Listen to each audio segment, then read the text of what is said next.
Hello! Today we're diving into a topic that's important for anyone dealing with checks and money.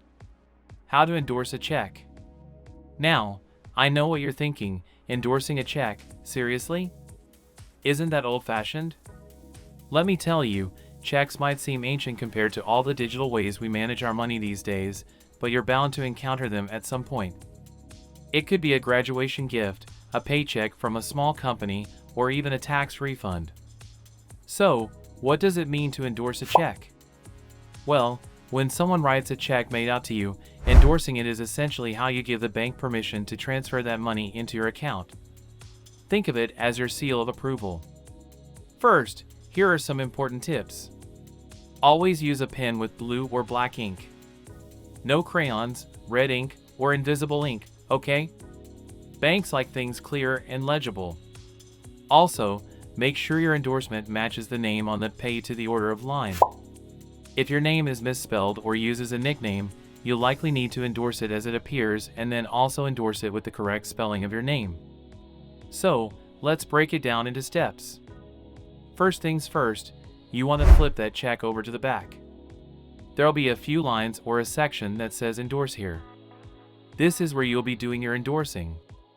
Now, the most straightforward way to endorse a check is to simply sign your name on it, also known as a blank or basic endorsement.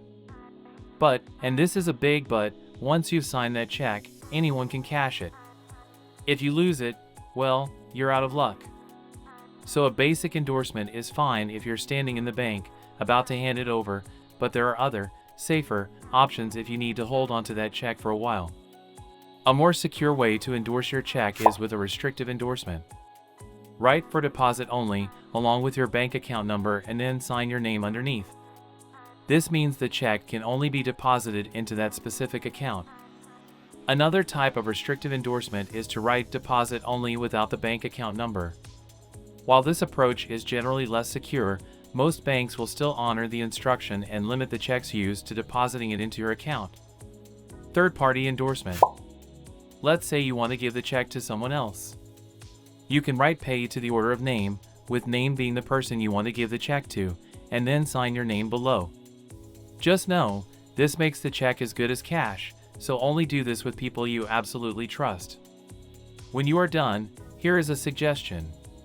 Take a snapshot or make a copy of the check, both sides, before you hand it over, for your records.